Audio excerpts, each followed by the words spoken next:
moral side of the news, our weekly discussion of today's top stories from a moral, ethical, and religious perspective. I'm Sean Kalin with the WHAS Crusade for Children, and I'm joined today, as always, by a distinguished panel of local religious leaders.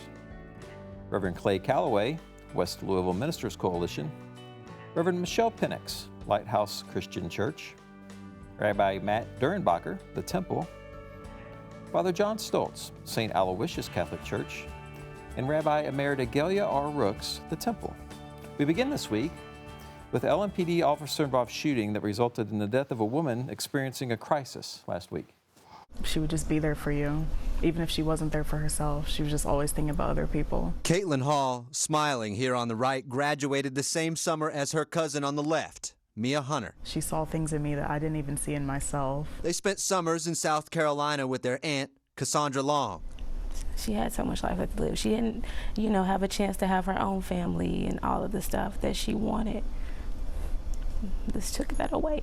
Last Friday night, Long's daughter, Hall's roommate, called 911. Hall had locked herself in a bathroom, threatening to harm herself. Upon the door being breached, the female rapidly exited and charged towards officers armed with a large, sharp object. Here's those officers, Robert Gabbard and Robert Baker. They shot Hall. LMPD Police Chief Paul Humphrey commended Baker with a letter in 2024. He defused a crisis call on August 1st. According to the letter, the caller advanced swiftly and pulled out a knife in a store. After dropping the knife, he was stopped with a taser. When crisis calls involve violent threats or weapons, the city's deflection program, which sends out mental health professionals, is not used. Only officers go to those calls. But Mayor Craig Greenberg, who introduced the deflection program, sees a future where they co-respond. Where there would be a mental health professional and LMPD officers responding. That's something that we certainly will continue to take a look at. Lady, your thoughts on Ladies. this topic? Well, as a lady, I'll jump right in. I'm increasingly more and more concerned that as a society, we really don't have adequate knowledge about mental health and what it looks like. And I am steadily concerned by LMPD's reaction. First and foremost, the lack of training and its implementation when it comes to dealing with people who are in mental crisis. As the story reported, there was an incident just a couple years ago where a taser was deployed as opposed to a gun. And I think that's probably what should have been have happened in this case too.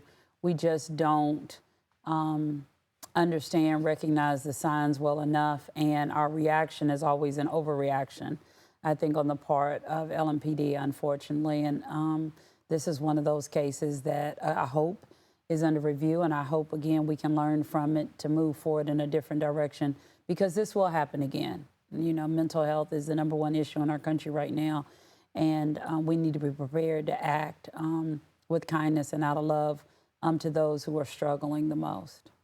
Well, Michelle, I couldn't have said it better myself. I agree 100%. I don't know.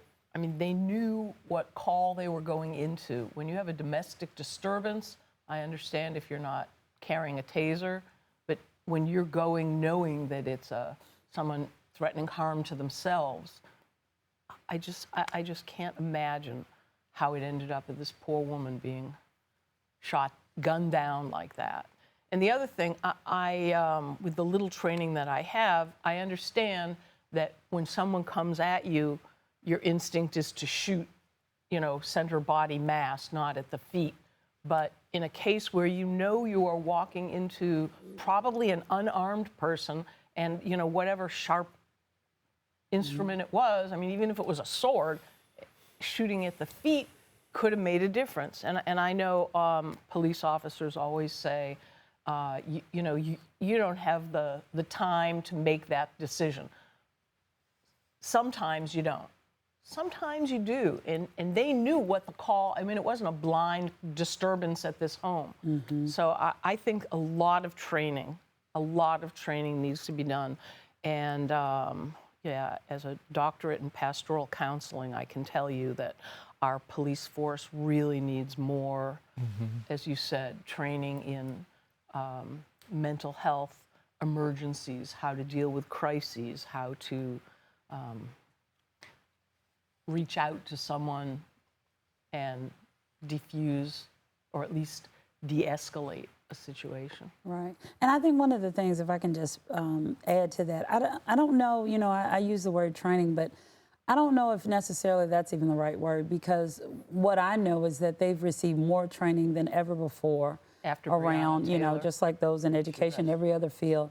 It's the implementation. And ultimately, it's recognizing the love for humanity, going into those settings and recognizing what's on the other side of that door and the family and what they must have been going through. There was a lot there that, you know, I wasn't in that situation, thank God, but I have dealt with kids, I've dealt with parents who were very unstable, and you always think about, if this was my child, if this was my sister, if this was my daughter, how would I want to be treated? I think you hit it on the head, Michelle. I think training is not always the answer. They're trained and overtrained. It's not just implementation, I think it's inclination. They need to be more inclined to respond instinctively to certain things. For example, if that was their child, would they be so quick draw? Or if the police came and it was their child, right, how would they want the police to react? If it was their child on the other side of the door, how would you respond? Yeah. So you're not responding to a stranger, you're responding to your child that you have an emotional connection to. It's not just with your head, it's with your heart that needs to guide you in these circumstances. Clearly, in this situation, I talked to a law enforcement professional earlier today, I won't name the name, who was aware of this deflection program that was implemented and funded by the city and the Metro Council. The intent was to apply it for, as to quote Esther, for such a time as this, to employ the deflection program to deflect against mental, emotional situations rather than send somebody with a gun to an emotional, mental situation. You don't bring a gun to a knife fight. You don't bring a gun to a mental issue. You bring other issues, other weapons to the issue besides a gun. And the men technically were probably legal in some strict sense, but that doesn't always translate into the right response given the circumstance. Someone's dead, you know. She was mentally unstable. She didn't know what was on the other side of the door. They knew it was on that side of the door, okay? They had the strength on their side. There was weakness on their side. Now, I benefited from the police training many years ago. Many may remember the James Taylor situation where the guy had a box cutter behind his back with the knife. Now, I went through a training session, 8 weeks, where the police actually were trained to respond a certain way with a person with a knife. And when I watched a video, a training video, someone with a knife within 20 feet of a police officer with a gun in a holster, the person with the knife would get to him every time, every single time. So the person with the knife, they were trained to realize was a greater threat, even though they had guns. Now, guns drawn is a different story, but their training includes them to respond a certain way instinctively to somebody with a knife or a sharp object. Can I ask you, 80% of the time, the person with the knife, was that 100% of the time? 100% of the time. Was that someone who was trained to use a knife, or was No, that it was just like a mentally it was just unstable? an unstable situation. Somebody coming at you with a knife, random. So the training video would portray the reality of a person with a knife out coming at you, coming at a police officer with a gun who was holstered, okay? The person with the knife could get to you every time quicker than a person can come out with a gun and shoot. So in this case, no doubt their guns might have been different, been drawn, but their training oftentimes leads them to respond the way they did. Now, their humanity probably would have dictated something different. So perhaps we needed to, again, employ the deflection program first, exhaust that. Or tasers. Something. Yeah. Because deadly force means you can be dead from forever. And so I think that something could have been done differently, and hopefully it will be in the future. Yeah. I'm paying attention to the experience of de-escalation around all of this. And I know that police officers want to value that, and I believe that they're trained in that way, that as much as they can to try to de-escalate a situation, because that makes everything better for everyone. It makes everyone safer and all of that. Therefore, I like the idea of mental health professionals going in situations like that, especially ones who trained or have the personality or something in a way who can bring a lot of de-escalating atmosphere to a situation, can analyze a problem, even if they only have a short period of time, and can really be a resource for police officers, a tool in the toolbox to help a situation settle down, you know? I really think that's a good idea. I know that's been talked about nationally for these past few years, and I really think it's a really good idea to make things a lot safer for officers. So I hope that this very work expands some in our city. Yeah, I'm really hopeful we can get better about managing resources, right? Because we spend a lot of money as a society training police officers in a lot of different ways, right? Police officers are responsible for a lot of things. And when they come into a situation where they know there could be danger, everything is perceived as a threat. And when something is a threat, what's the goal? You neutralize the threat.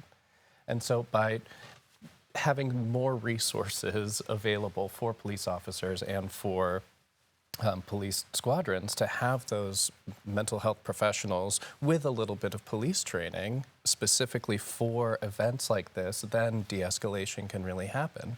But I think until we as sort of a society are more willing to use our resources in a compassionate way, we're still going to unfortunately see situations like this. You know, speaking of, I think the greatest resource, I don't know if we belabor this topic, the underutilized resource is a resource of the heart. Yeah. And I've been accused of being corny. I love the Andy Griffith Barney scenario. I use them a lot in applying to police situations. You've got the Andy method. You got the Barney method. You know, Barney is the only one that had the bullet, one bullet Barney. And Andy never had a gun. Okay. So Andy had a way of de-escalating a situation instinctively. He was far more effective. He had probably a 100% effective rate in terms of de-escalation. Barney, not so much. I mean, he'd go for that bullet from time to time and overreact and do things.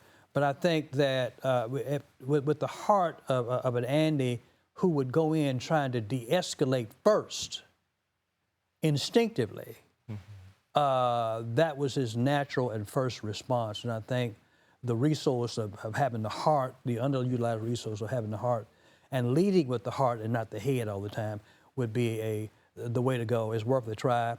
You know, the police officers, they got all the guns, they got all the vests, they got all the bullets, they all got all the gear. Oftentimes the victims don't. So the odds are in their favor to survive a mishap in a situation like this than the victim in a way that the victim just simply cannot. Isn't it interesting that Andy Griffith, I say that because we had a heck of a conversation in the Crusade office earlier today, and it came back and ended with Andy Griffith. Well, I'm an Andy Griffithologist. I'll be happy to conduct a research on this in the Sunday school class, but it does give some value. Add that to your title. That's great. All right, so let's move now to the Artemis launch. For the first time in 54 years, NASA launched astronauts to the moon. Godspeed, Artemis 2. Let's go. Heading back to the moon. 3, 2, 1. Booster ignition. Artemis 2, the first crewed mission of NASA's Artemis campaign, is sending 4 astronauts on a trip around the moon. Commander Reed Wiseman, pilot Victor Glover, mission specialist Christina Cook, and Mission Specialist Jeremy Hansen of the Canadian Space Agency. This is an exciting time, and it is going to truly test our mettle. I'm so grateful to those that paved the way for me to be here and for all of us to be here, and it's an honor to potentially inspire the explorers of the future. It's the first time since 1972 that humans are going to deep space. We are in a space race. If human beings are going to endure, we have to find another planet to live on.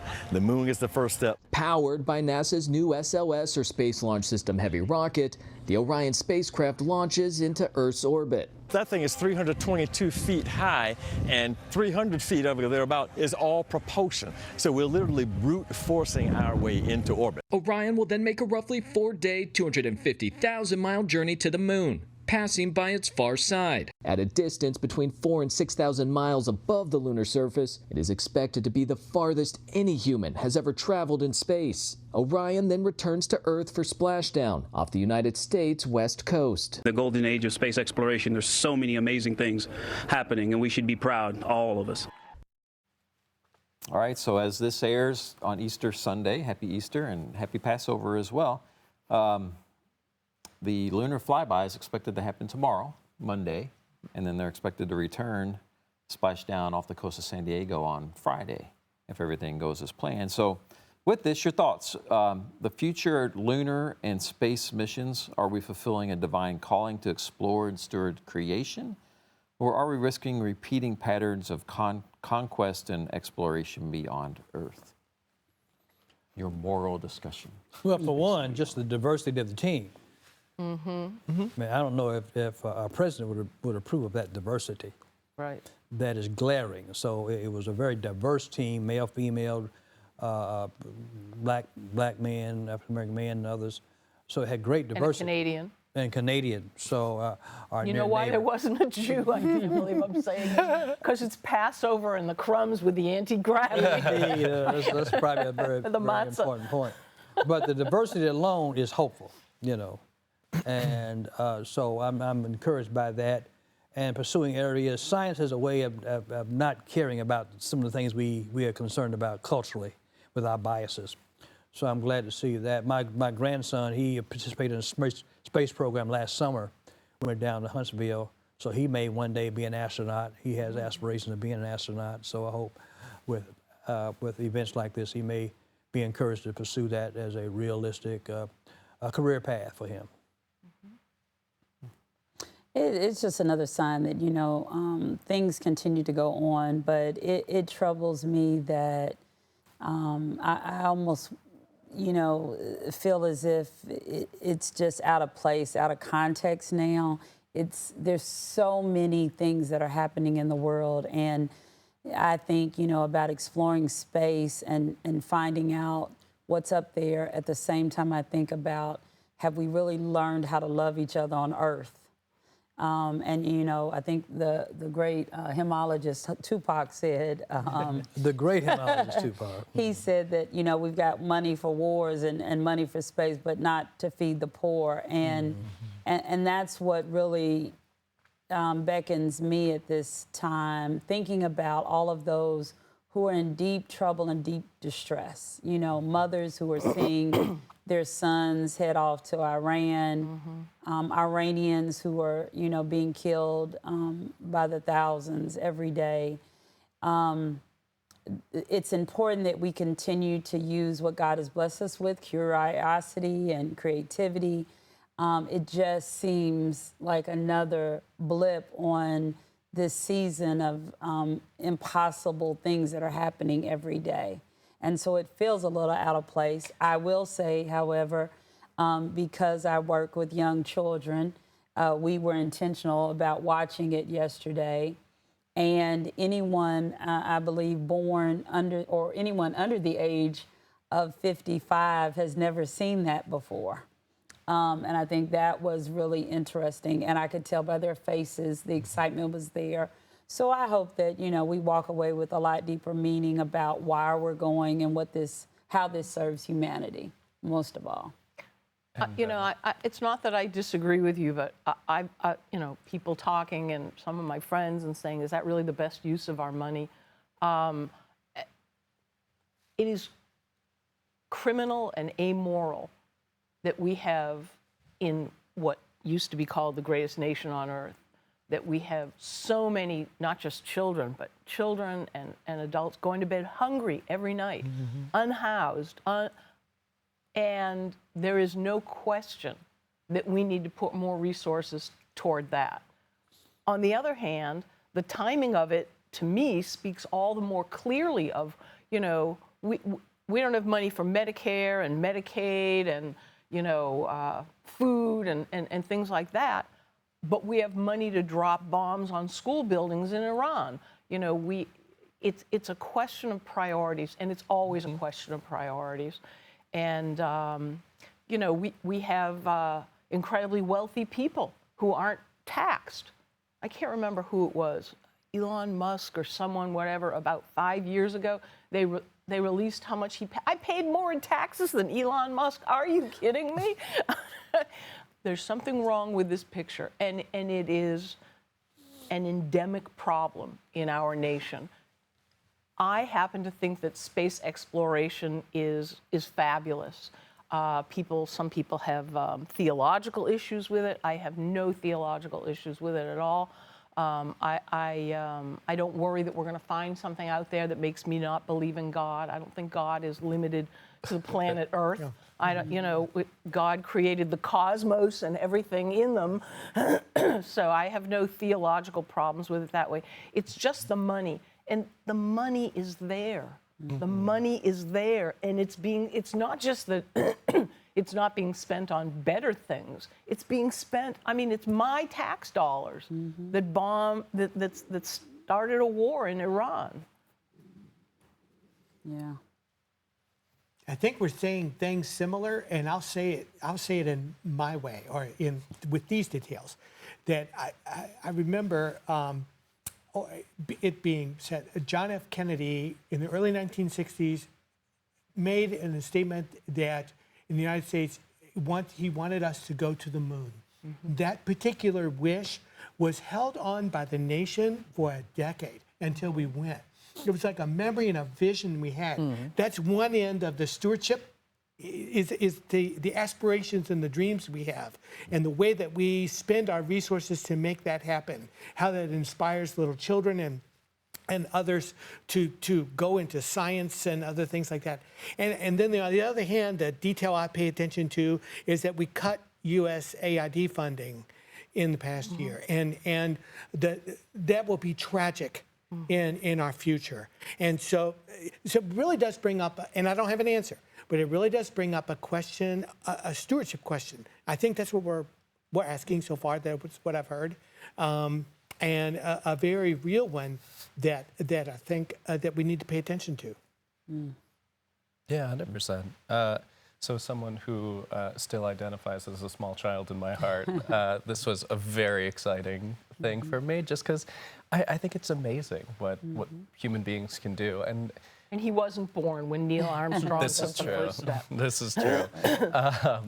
So I'm really hopeful that this moment can kind of serve as a moment of perspective shift for us, where we can stand in the awe of creation, the created universe, and the awe of our own human intellect, that we can send people around the moon and back. And at the same time, look at that and then look around our communities and say, oh, we can send someone around the moon. Why can't we provide housing for this person? Amen. Why can't we provide food and shelter and love and acceptance for the people that we have right here? So I really hope that the awe of this moment and all of the creativity and the beauty and the excitement can sort of serve as a spark to remind us that we have a lot of work to do here still. Yeah. Well, you know, all the practical concerns notwithstanding, all of them are extremely valid, every single one of them. But I think we can never miss the need to always aspire, to learn, to grow. We're living in an era, especially with this current administration, of anti-science. So I'm surprised this program survived the scrutiny. Not only the diversity is a miracle, but the fact that the program itself survived the scrutiny of the Dodge. So it just seemed Now, I know he has some space aspirational stuff there, but still, we should never ever lose the sight of those things that inspire children, like the music program, the arts, all those things, science. They have a way of producing a dividend that you can't even begin to count yet. And, you know, I'm a big jazz fan. One of my great jazz artists is Charles Earl. He had a song called Leaving This Planet. He said, I want to leave this planet and all the trouble that's in it. Sometimes the aspiration, the artistic aspiration of knowing that this place is so bad that we need to aspire to something higher than this. And this can serve as a way of creating some aspiration above the mundane, the bombings on Earth. It makes the issues on Earth so small, we know there's something much bigger than this that we can aspire to. I think you should still, you know, never lose sight of that possibility. Right, and again, it points to, you know, you said it.